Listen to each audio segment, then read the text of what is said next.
You're gay because you like men. I'm gay because I hate women. We are not the same. Ancient Greece is famous for men loving men, so it's easy to think we already know this story. But I've studied ancient Greece for a while, and nothing there is ever simple, because it wasn't a gay paradise. It had rules about who could love, who could speak, and who got erased. Let's start with one man in Athens, 346 BC. Picture a city that doesn't flinch at men loving men, and then a guy loses his voice for it, in a place where a citizen's voice decides everything. His name is Timarchus. He walks into the assembly, basically their parliament or congress. He has money, connections, and the aura of someone used to being heard. But before he can speak, Aeschines stands up and slams the brakes. Forget policy. By law, Timarchus shouldn't even be allowed to speak. Here's why that's a big deal. The assembly isn't some distant house of representatives. It's the room where Athenian citizens themselves make laws, debate war and peace, bring charges, and steer the city with their own voices and votes. Lose the right to be heard there, and you just lost the main tool an Athenian has to wield power. So Aeschines doesn't argue policy. He pulls a lever most people knew existed but rarely saw used: the scrutiny of orators. It's basically a list of red lines. Cross one and you're off the floor. Mistreating your parents, cowardice in war, fumbling your inheritance. And Aeschines goes for one of the harshest options: prostitution. If the jury accepts that Timarchus took payment from men for sex illegally, the penalty is the loss of civic rights. No speaking in the assembly, no role in the courts, barred from temples. Not jail, not exile, a kind of civil death in a city powered by speech. But there's a snack for the accuser: proof. There are no contracts, no neat receipts, no witnesses to a formal payment. So Aeschines builds something else instead, a pattern that once you see all the pieces together, feels obvious. He starts with a merciful move that's really a hidden dagger. He says he'll pass over Timarchus's youth, those years before he came of age. Sounds generous, right? But it quietly plants the idea that there's a juicy file he could open if he wanted to. Then he rolls out relationships one by one to set a mood of excess. First, Mysgulus, an older stranger who could not slake his desires.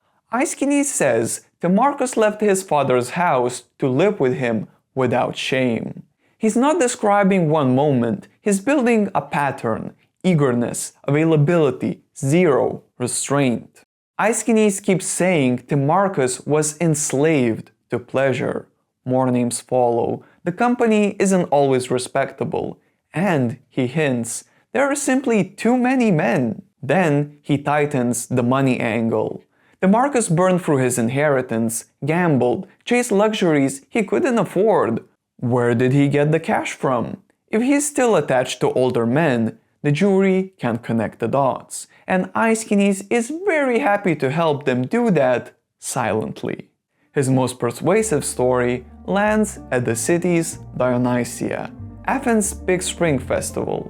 Streets packed with processions, tragedies and comedies on stage, citizens and visitors from all across the Greek world watching. Aeschines says Timarchus and Mysgulus, his older sugar daddy, plan to attend together, publicly, as a pair. But Timarchus doesn't show. So Mysgulus goes looking and finds him not in a respectable home, but in a boarding house for foreigners and temporary workers. Turns out, Timarchus is dining with several foreign men. Mysgulus bursts in and threatens the foreigners with jail for corrupting a free youth. The foreigners run. After this story, Aeschines barely has to say anything. Festival, boarding house, several foreign men, an outraged lover. The jury can fill in the gaps. The law is clear. If the jury decides prostitution is proven, the loss of civic rights follows. The defense can't deny Timarchus had relationships with older men. Too many people saw too much. But here's the problem for Aeschines. He also can't claim those relationships are inherently shameful. Male-to-male relationships are normalized in Athens at this time, and Aeschines took part in them himself. So before the defense can say, "You do this too," he says it himself. Yes, he admires young men. Athens does. Fathers pray for handsome sons. Men openly compete for standout youths. Desire, on its own, isn't the issue. Then he draws the line. What he pins on Timarchus is taking money and living off lovers, getting paid. That, he says, isn't courtship, it's prostitution. The verdict goes against Timarchus. He disappears from politics after the trial. The penalty hits exactly where Athenian life is most fragile. No voice in the assembly, no standing in the courts, barred from temples. Nobody takes his money or his life. They take his voice. Now zoom out with me for a second. Athens puts male love on full display. Vases at parties, drinking songs, even orators bragging about chasing admired youths. Aeschines does that in the very speech that ruins Timarchus. And, weirdly, it makes him sound more credible. He can say, "I love young men too, that's not a crime." But Timarchus still gets silenced for behavior that, from the outside, looks similar. So, what's the difference? Well, not a written law, but the hidden rules everyone in Athens is just supposed to know. And in Act 2, I'm going to pull those rules into the light. Oh, and by the way, homosexuality didn't even exist in ancient Greece. Hey, if you're enjoying this video, consider subscribing. It helps me keep going. The Greeks didn't have a word for homosexual. They had men loving men, sure, but no identity category for it. And if we're going to figure out what Timarchus actually did wrong, we have to start with the first big theory that tried to map out those unwritten rules. Late 20th century academics took all the bits of evidence, law, vase painting, philosophy, and mashed them into a simple picture. Greek sex wasn't about the gender of your partner, it was about role. Active versus passive, penetrator versus penetrated. So yeah, it really mattered if you were a sub or a dom in ancient Greece. Anyway, combine that with status and you get a simple rule. An adult male citizen should always be the one doing the penetrating, never the one being penetrated. Women, slaves, foreigners, young men, anyone on the receiving end sat lower in the hierarchy. Scholars gave this a name, the penetration model. Under that model, Timarchus's case becomes very easy to read. If he let his sugar daddies penetrate him for money, then in this logic, he feminized himself. His body would be telling the city, "I've taken the role that belongs to women and slaves." In that world, the one doing the penetrating is in charge. The one being penetrated isn't. Viewed that way, Athens thinks Timarchus disqualified himself. But this case isn't as closed and shut as it seems. From the late 80s to the 90s, the academic world basically turned into Twitter beef with footnotes. Journal reviews weren't just sharp, they were petty. People accused each other of projecting their own kinks, of being prudish, of being delusional. Whole articles were basically academic clapbacks. It got messy enough that people now joke about the decade as the sexuality wars. But when the academic drama finally cooled down, the takeaway was basically, yeah, the penetration model caught something, but it oversimplified the hell out of Greek sexuality. The reality was messier than the theory. And the cases I'm about to walk through, they're not the whole story, just a few windows into how complicated it actually was. Let's start with the easiest thing to picture, the art. Athenian symposia cups, the fancy pottery people used at drinking parties, love showing the older guy flirting with the younger guy trope. You get the classic pose, the older man leaning in, offering a gift, reaching out, the younger man trying to look composed, controlled, unbothered. The desire is there, but the younger partner is always drawn as neat, intact, dignified. And when things get physical on these respectable cups, the ones actually meant for real dinner tables, the artists suddenly get very shy. You almost never get graphic sex, no explicit anal, no oral. Instead, it's all embraces or between the thighs, which lets the younger guy stay upright, tidy, and at least in the image, unpenetrated. So where does the explicit stuff actually go? Not on the nice tableware. You see it in very different places. On stage in Athenian comedy, where the whole joke often leans on exaggerated sexual chaos, and on a separate class of vases that are basically ancient porn. Satyrs with cartoonishly big dicks, drunk party mayhem, bodies everywhere. These weren't meant to be respectable. They were meant to be loud, wild, and clearly over the top. And the speeches do the exact same dance. Orators love talking about desire, honor, shame, self-control. They won't shut up about it. But the moment they need to describe what actually happened, they go coy. When Aeschines hints at what Misgolus did with Timarchus, he doesn't spell anything out. He just tosses off a line like, the things Misgolus was eager to do, and Timarchus to be done to him. That's it. No details. He lets the jury connect the dots. Which is weird, right? If penetration is supposedly the big dividing line, the act that tells the whole city who's on top socially, then why do these respectable spaces go out of their way not to show it, name it, or pin it down? Now let's bring all of that back to Timarchus' trial. Aeschines builds a character profile and basically asks the room, is this a man you trust with a citizen's voice? And the way he pushes the no hits three nerves over and over. First, the moral panic button, self-control.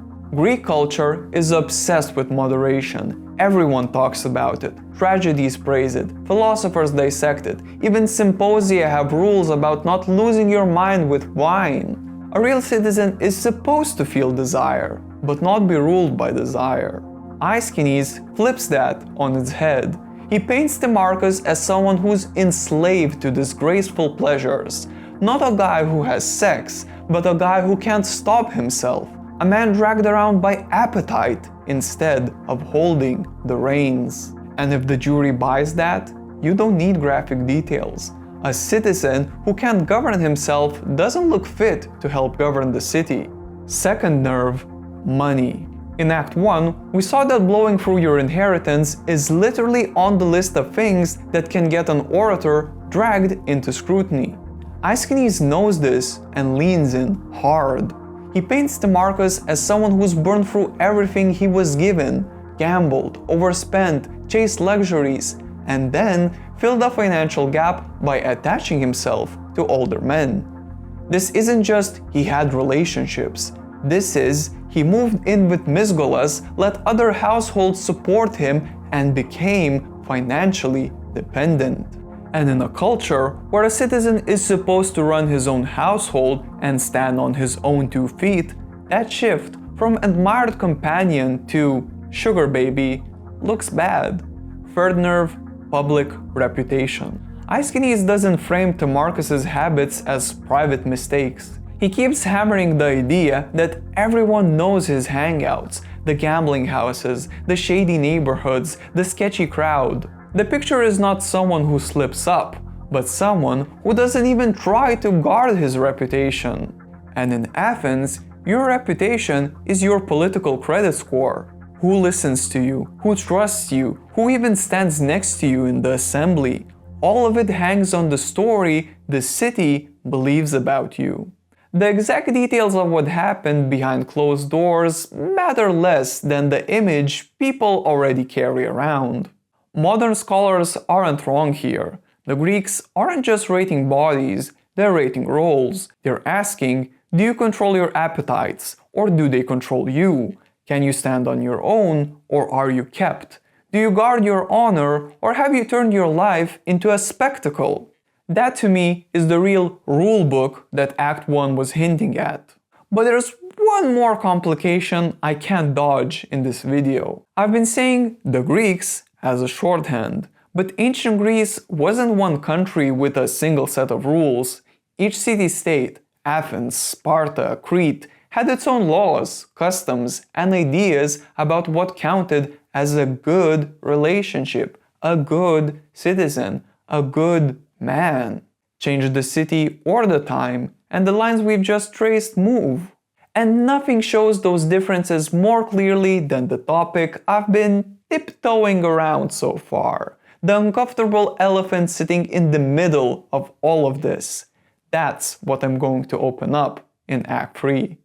So far, we've basically been stuck in Athens. One city, one system, one very specific set of fears. And that's not because I secretly stan Athens. Academics who work on this stuff keep saying the same thing. We lean on Athens because we have to. In the 5th century and 4th centuries BCE, Athens just drowns everyone else in evidence. So most of what survives about Greek sexuality comes from this one loud city. And those same scholars keep warning, if we treat Athenian habits as the Greek way of doing things, we flatten a world that was actually super local, fragmented, and often flat out contradictory. Up to now, we've basically been looking at Greek sexuality through an Athenian keyhole. So in this act, I want to zoom out and track one very uncomfortable pattern as it moves from city to city, century to century. Pederasty. So far I've been saying older men chasing young men. That's a polite way of phrasing it. If you look at the actual Greek sources, pederasty usually means an adult man, the lover, involved with the boy, the beloved. We're not talking a 40-year-old with a 20-year-old, we're talking boys and men. Scholars argue about the exact ages. Some say roughly 12 to the late teens, others push it a bit older. But on one big point they agree. In these relationships, the junior partner is understood as a boy, not a fully grown man.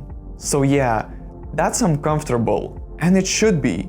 Heard with modern ears, that sounds like what we'd call use of minors. So for this video, I don't want to pretend that tension isn't there, but I also don't want to stop at "ew, this is gross" and walk away. Because even this, an adult man and a boy, doesn't have one single fixed meaning in ancient Greece. The same basic structure shows up in different cities, at different times, doing completely different jobs. To see that, we have to leave Athens for a bit. Let's start on Crete, the big island south of mainland Greece, in what historians call the Archaic period, roughly the 7th and 6th centuries BCE.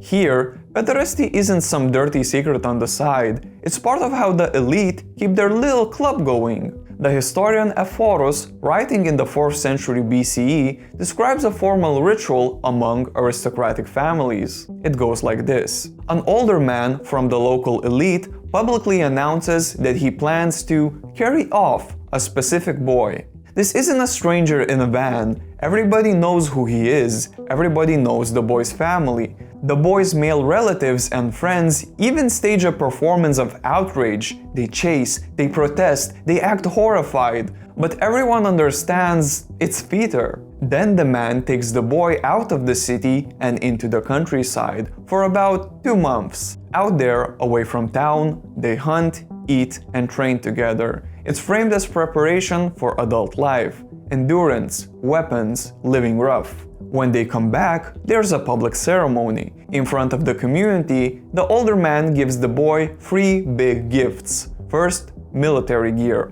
usually some kind of armor, signaling that he's now old enough to join the adult male fighting force. Second, an ox to sacrifice, which plugs him into the city's official religious life. Third, a special drinking cup, the kind used at elite men's parties where friendships and alliances get reinforced. The message to everyone watching is pretty clear. This boy has crossed a line. He isn't just somebody's kid anymore. He's being brought into the adult male world, the army, the cults, the male-only parties where decisions quietly happened. He's being woven into the island's ruling class. And this is not happening to every boy. Only selected youths, boys picked out as promising or high status, get this treatment. Being carried off marks you as someone who belongs to the aristocracy and is expected to lead. Not being chosen quietly marks you as outside that circle. So in archaic Crete, pederasty is doing two jobs at once. It helps turn boys into men, and it quietly draws the line around who counts as the real elite. Now let's move off the island onto the mainland, to a place where the city doesn't just bless this process, it takes it over. Travel up to Sparta in the southeastern mainland in the archaic and classical periods, roughly 7th to 4th centuries BCE, and that same pattern gets twisted into something new. Where Crete uses pederasty to pull a few chosen boys into an aristocratic club, Sparta plugs it into a state-run training system designed to mass-produce soldiers. Sparta is famous in antiquity for one thing: war. The whole society is arranged around turning citizen boys into the toughest hoplite infantry in Greece. The tool for that is literally the training, a long, harsh education program run by the state. It starts when a boy is about 7. At that age, Spartan boys are taken out of their homes and placed into age-based groups called herds. They eat together, sleep together, and train together. Reading and writing exist, but they're not the priority. The focus is physical and psychological. Athletics, mock combat, learning to endure pain and cold, learning to obey instantly. Later writers talk about boys getting 1 cloak a year, no shoes, and being kept hungry enough that they have to steal, and if they're caught, they're punished not for stealing, but for getting caught. Around age 12, pederasty gets folded into the system. At that point, boys start attracting the attention of older youths, usually in their late teens or early 20s, who have just come through the same training. Ancient authors say this isn't just tolerated, it's expected. A respected young man is supposed to take on a boy whose character he admires. On paper, this older partner is meant to be a mentor and a role model, almost like a second father. If the boy misbehaves, the older man can be punished alongside him.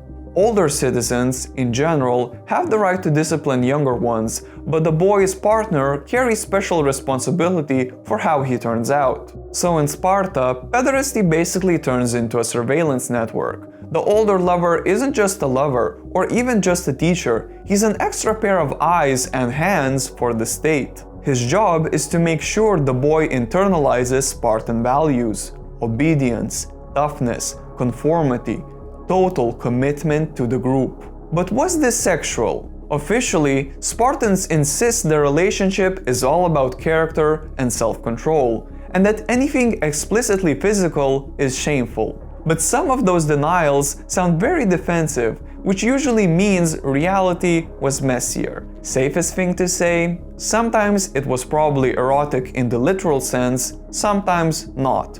But either way, it was structured and watched, wrapped in a lot of talk about honor and discipline. So in Sparta, pederasty isn't a one-off initiation into an aristocratic circle. It's woven into a continuous system of discipline and oversight, plugged straight into a military boot camp. Now keep that picture in your head as we move to a city where democracy scrambles the story again. Now we're back in Athens in the 5th and 4th century BCE, classical Athens, Persian Wars, and Socrates wandering around annoying people in the marketplace. Athens is now a direct democracy where large numbers of free adult male citizens can vote on laws and policy in the assembly.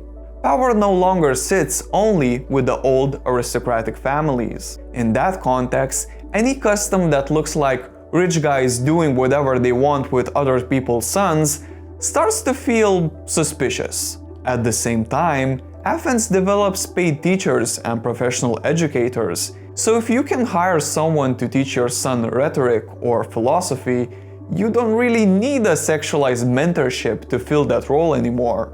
So that undercuts one of the main defenses of pederasty. And it shifts from "this is just how elites live" to "this is something the city argues about," and Athenian comedy absolutely mauls it. Aristophanes, the main comic playwright of the time, writes plays where, in Clouds, he stages a mock debate between two personified arguments, often called better argument and worse argument. Better argument claims to defend old-school education, silence, discipline, modesty at the gym, but his obsessive focus on boys' bodies and his own pederastic desires undercuts his moralizing. By the end, the supposedly respectable defender of tradition looks like a hypocrite. And those jokes only land if the audience already has doubts. Aristophanes is tapping into a fear that this thing the elites call noble love might be a cover for exploitation. And yet, pederasty doesn't just get banned or vanish. Instead, it becomes something Athens can't stop thinking about, an ethical problem that keeps resurfacing. You can see that in Plato's Symposium, one of the most famous texts about love in the ancient world. The setup is simple. A group of Athenian men, slightly hungover after a party, take turns in giving speeches in praise of Eros, the god of love. Some say love between males creates courage, others draw a line between heavenly love that cares about a boy's character and vulgar love that just wants his body. Then Socrates, quoting a priestess named Diotima, describes love as a ladder that can start with attraction to one body and end with love of abstract beauty itself. The point isn't picking a winner here. The point is that pederastic love is being pulled apart from every angle, physical, moral, political, even metaphysical, and nobody can quite pin it down. So in Athens, pederasty stops being just an initiation ritual or background custom. It becomes a pressure point. It's where big questions about desire, class, and democracy keep getting tested. Put these cities side by side, Crete, Sparta, Athens, and the whole idea of Greek sexuality as one thing just falls apart. The same basic pattern, adult man, boy, is doing three totally different jobs: initiation ritual, tool of military discipline, lightning rod for democratic anxiety. In every case, the rules around these relationships are doing political work. They're not just about who feels attracted to who, they're about what kind of man a city wants to produce, what kind of bonds it wants to strengthen, and who gets counted as a full, respectable citizen.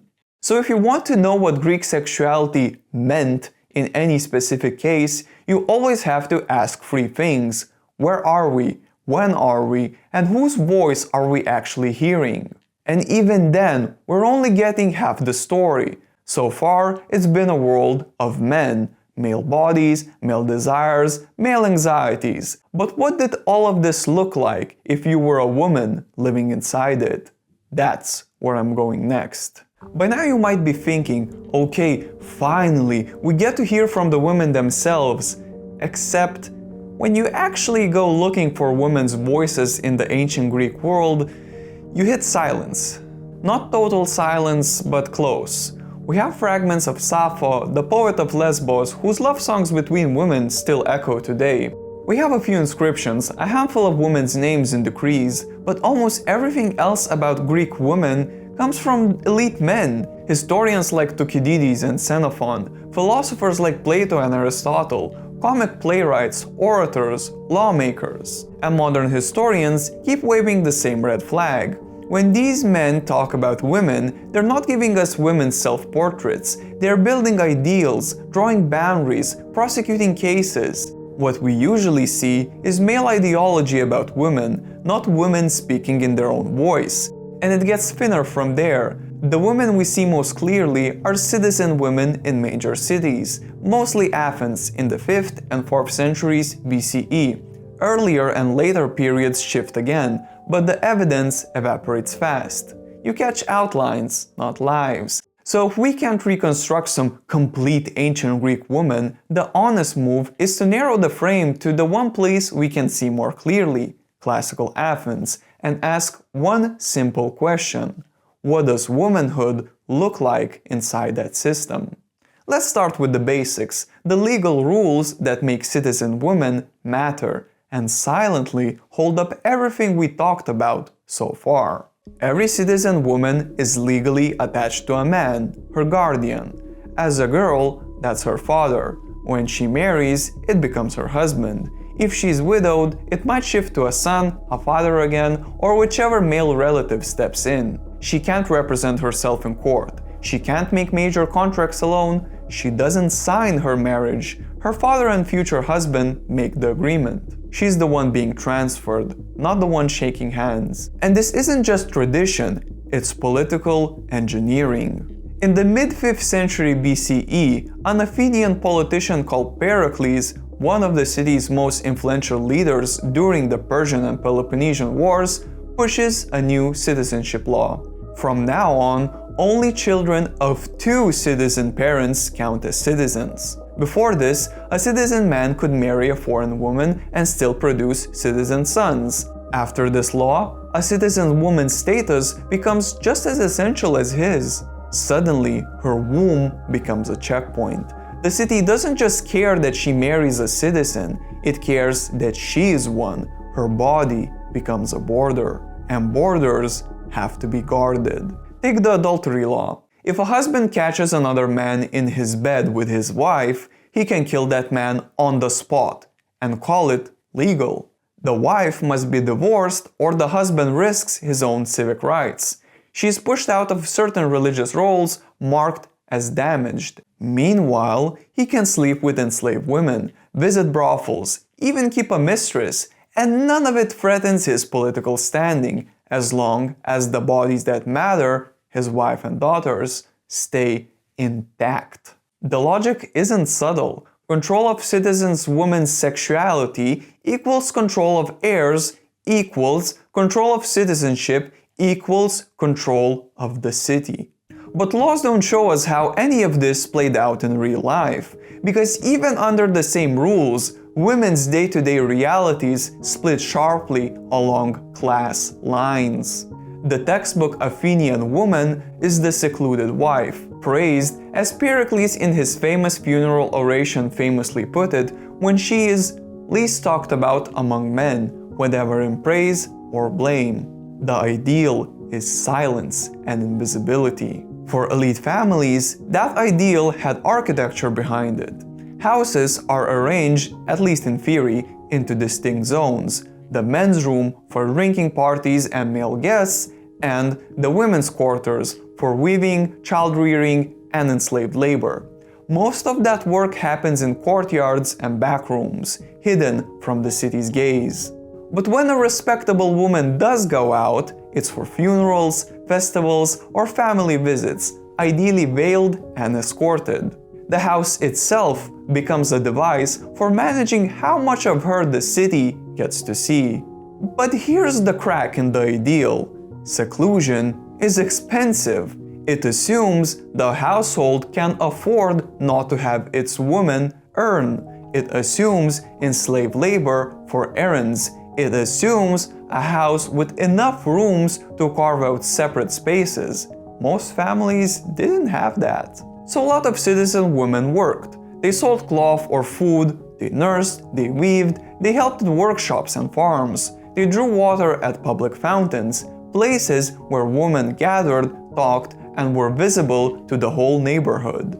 And that visibility, simply being seen, gets turned against them as evidence that they're not really respectable. We see this clearly in a court speech. The speaker, Euchteus, is fighting to prove he's a citizen. His opponents attack his mother. She sold ribbons, she worked as a wet nurse. That alone becomes their proof for why she couldn't have been a real citizen woman. Euchteus has to stand in front of a jury and say, yes, she worked. Yes, she was in the marketplace. Because they were poor. Because his father was a prisoner of war. Because someone had to keep the household alive. But she was a citizen. She married a citizen. And her children are legitimate. Her labor kept the household alive, and the fact that she worked gets used to try to strip her son of citizenship. And the divide becomes painfully clear. One city, two scripts. For the rich, a good woman stays inside and invisible. For the poor, a good woman keeps the household alive, even if that means men see her and shame her. Same laws, same citizenship, different lives. And the part that stings? Women don't just suffer this system, they learn it, pass it on, enforce it. An Athenian girl grows up watched from every angle. She learns to weave, to manage a household, to be modest. She's married early, 14 or 15, usually to a man much older. Her adult training happens under his roof, in his network. But it starts long before marriage. Religion is the rehearsal space. Girls rotate through ritual roles the city treats as honors and training programs rolled into one. They learn how to move in procession, how to hold sacred objects, how to be looked at without stepping out of line. Their bodies are visible, but inside the script, dressed correctly, moving correctly, embodying purity and future fertility. These roles teach her the basics. Your value is your purity, your fertility, your ability to perform virtue under supervision. And those lessons don't get erased when she grows up. Grave inscriptions, crafted by male relatives and soaked in the values the city wanted women to perform, go on about woolworking, piety, chastity, obedience. One epitaph for a woman named Mnasareta praises her as skilled in woolworking, pious, chaste, thrifty, and content to stay at home. That's the model Athens freezes in stone. And every girl growing up learns this is the script you're supposed to follow. And it's not just men watching, women watch each other. In Aristophanes' comedies, women mock and shame each other for stepping outside the expected script. Too bold, too visible, too sexual. Those jokes land because the audience recognizes the dynamic, women enforcing the rules on other women. External rules become internal habits. Ideals become reflexes. By adulthood, a woman is already carrying the system inside her. And yet, even inside this tight architecture, there are a few places where the script misfires, where a woman can stand in public with real authority, with a catch. As we said, not every Athenian woman is invisible. Some priesthoods, major ones, are reserved for women, and these come with pay, prestige, and actual power. They lead processions, recite formulas, make decisions men are expected to honor.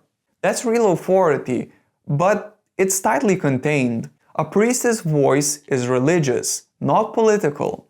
She doesn't address the assembly, sit on juries, or vote. Her power is framed as devotion, not civic agency.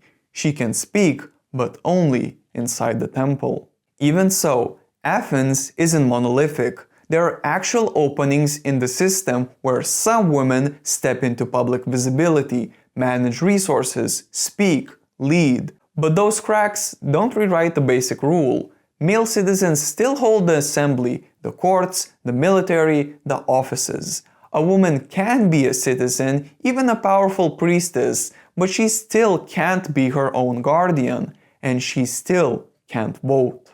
One city, one period, one system, and already the Greek woman fractures into contradictions. Now the question that messes with the whole picture. What happens when we look at a city Athenians thought lived upside down? The Athenians couldn't stop talking about Spartan women, and they did not like what they saw. In Euripides' tragedy Andromache, set after the Trojan War, a captive Trojan widow attacks her rival, a Spartan. Even if you wanted to be chaste, you couldn't, she says. You Spartan girls go out of the house with young men, with bare thighs and loose robes, sharing the race course and the wrestling ground. I can't stand it. Is it any wonder your women aren't modest? And even Aristotle grumbles that Spartan women owned too much land and that helped wreck their constitution. Bare thighs, mixed training, bold speech, property. To Athenians, Spartan women were a problem. Too visible, too strong, too wealthy, too free. But were they actually free? Think back to Act 3. Sparta is built for war. Their entire society revolves around maintaining control over the helots, the enslaved population that massively outnumbers them. To stay on top, Spartan men are permanently in training. Barracks, drills, communal meals, constant readiness. If the men are always away, someone has to run the household estates, the land allotments that sustain a family. That someone is the wife. Spartan women don't just supervise enslaved labor, they manage property, they inherit land, they own land. By the 4th century, writers complain Spartan women hold a shocking share of Laconia.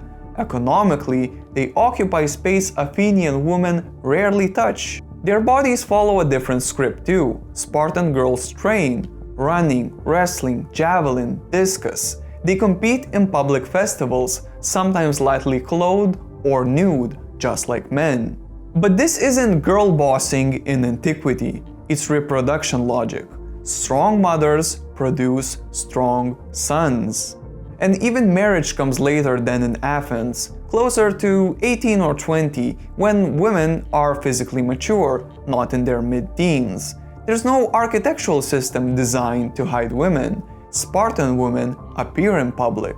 They move through civic space without the same obsession with seclusion. From the outside, it looks liberating, but the purpose is the same: making better soldiers. In Plutarch's Sayings of a Spartan Women collection, even if partly legendary, shows the ideal. A mother hands her son his shield and tells him, "Come back with this, or on it." Another hears her son has died and asks only, "Was he fighting bravely?" When told yes, she says, "Then I am happy." The good Spartan mother doesn't beg her son to stay alive. She shames him if he doesn't die well. And again, these sayings aren't transcripts of real women. They're scripts of what a Spartan woman should be. And even as scripts, they reveal a system where motherhood is a military service. So, Athens controls women by hiding them. Sparta controls women by using them. Different scripts, same subordination, same political gatekeeping. In Athens, the ideal woman is invisible. In Sparta, she's powerful, but in service to the army. Neither system gives women a political voice or authority over the state. By now, the Greek woman starts to look less like a historical person and more like a storytelling shortcut. Even if we just stick to classical citizen women, the group our sources talk about most, one city can contain multiple clashing scripts for how a proper woman should live. Another city flips the script again and still keeps power in men's hands. And remember, we're seeing all of this through a narrow, distorted keyhole. Text written almost entirely by men, mostly in or about Athens, using women to make their arguments. They show us what men wanted Greek women to be, or feared they might be, not what women thought of themselves. So, were ancient Greeks gay, or did they just hate women?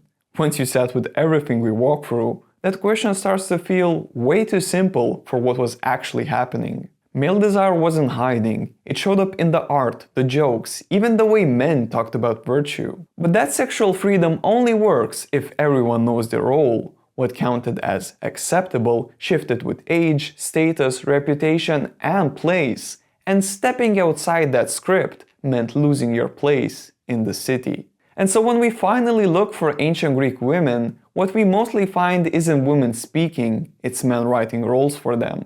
Different cities, different scripts. So from far away, it's easy to tell a simple story about ancient Greece being gay, but up close, it's a system of roles, and women didn't get to decide them.